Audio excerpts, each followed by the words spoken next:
மரங்களை நடுவோம், மழை பெறுவோம். நீங்கள் பார்த்துக்கிட்டு இருக்கிறது மக்கள் மருத்துவம் வழி தொலைக்காட்சி. இயற்கை மருத்துவம் மற்றும் மாற்று மருத்துவ நிபுணர் மருத்துவர் இளந்தமிழன் இப்ராஹிம் பேசுகிறேன். என்னுடைய பழைய வீடியோ புதிய வீடியோ எதையும் பார்க்கணும்னா கீழே இருக்கிற பெல் பட்டன், பக்கத்தில் இருக்க சப்ஸ்கிரைப் பட்டன் அழுத்துங்க. ஃபேஸ்புக், வாட்ஸ்அப்பில் மற்றவங்களுக்கு ஷேர் பண்ணுங்கள்.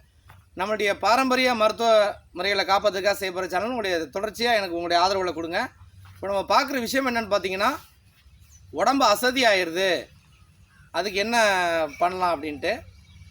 ஏன்னா உடம்பு வசதி பல காரணங்கள் இருக்குது. அதாவது உழைச்சவங்களுக்கும் உடம்பு வசதி வரும், உழைக்காமல் சோம்பேறியாக படுத்துருக்கவங்களுக்கும் உடம்பு வசதி வரும், டென்ஷனாக இருந்தவங்களுக்கு உடம்பு வசதி வரும், இந்த மாதிரி மருந்து மாத்திரை எடுத்துக்கிட்டவங்களுக்கு உடம்பு வசதி வரும், வயசு கூட உள்ளவங்களுக்கும் உடம்பு வசதி வரும், அந்த பனிக்காலங்களில் உடம்பு வசதி வரும். இந்த மாதிரி நிறைய காரணங்கள் இருக்குது. ஆனால் இந்த மாதிரியான எல்லா காரணங்களுக்கும் ஒரே வைத்தியம். இதை முயற்சி பண்ணால் உடம்பு வசதி நீங்கி ஒரு ஃப்ரெஷ் ஆகிடுவோம் நம்ம.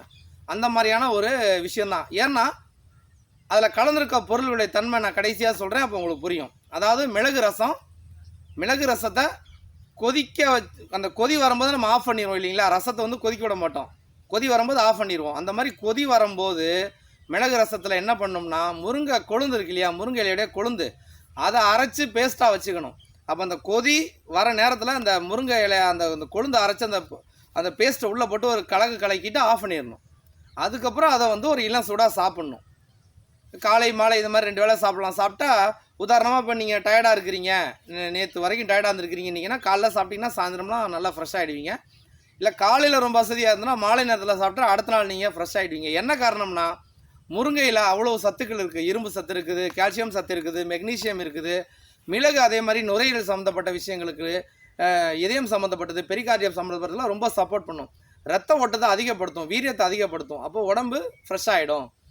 அப்போ இந்த மாதிரி அசதினால் எனக்கு பிரச்சனையாக இருக்குன்னு சொல்லிட்டு என்ன பண்ணிடுறாங்கன்னா, உடனே மருந்து மாத்திரை எடுக்கிறாங்க.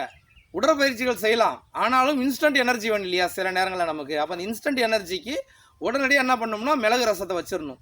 மிளகு ரசம் கொதி வர நேரத்தில் இந்த முருங்கை இலையோட கொழுந்தை அரைச்சி போட்டு ஒரு மிக்ஸ் பண்ணிடணும், அவ்வளோதான். அதையும் போட்டு கொதிக்க வைக்கக்கூடாது. அப்போ ஆஃப் பண்ணிவிட்டு இளம் சூடாக குடிக்கணும். இதில் வந்து உப்பு அதெல்லாம் சரியாக செக் பண்ணிக்கணும். ரொம்பவும் போயிடக்கூடாது, ரொம்ப குறைவாக இருக்கக்கூடாது. சாதாரண ஒரு மிளகு ரசம் தான். அப்போ இதை போடும்போது இதெல்லாம் சேர்ந்து உங்களுக்கு எனர்ஜி. இது வந்து எல்லாருமே சின்ன வயசுக்கு பசங்கள்லேருந்து ஒரு 6 மாதம் 1 வருஷம் குழந்தைங்கலேருந்தே கூட நீங்கள் கொடுக்கலாம். சும்மா கொஞ்சம் கொஞ்சம் கொடுக்கலாம். ஆனால் 6 மாத குழந்தை 1 வயசு குழந்தைலாம் பார்த்தீங்கன்னா உங்களுக்கு அந்தளவுக்கு டயர்டு தெரியாது. ஏன்னா அந்த குழந்தைங்க ஒரு 5 வயசு வரைக்கும் ஆக்டிவாக இருப்பாங்க. அப்போ அதுக்கு மேலே உள்ளவங்களுக்கு இந்த மாதிரி அசதி தெரியுது, உடம்பு வலி தெரியுது, ஒரு மாதிரி டயர்டாக தெரியுதுங்கிறவங்களாம் பெரியவங்க வரைக்கும் கொடுக்கலாம். எந்த சைட் எஃபெக்ட்டும் கிடையாது. இது ஒரு சின்ன வீட்டு வைத்தியம் தான். என்னோட வீடியோ உங்களுக்கு கண்டிப்பாக பிடிச்சிருக்குன்னு நம்புகிறேன். கீழே இருக்கிற பெல் பட்டன், பக்கத்தில் இருக்கிற சப்ஸ்கிரைப் பட்டன் எடுத்துங்க. ஃபேஸ்புக், வாட்ஸ்அப்பில் மற்றவங்களுக்கு ஷேர் பண்ணுங்கள்.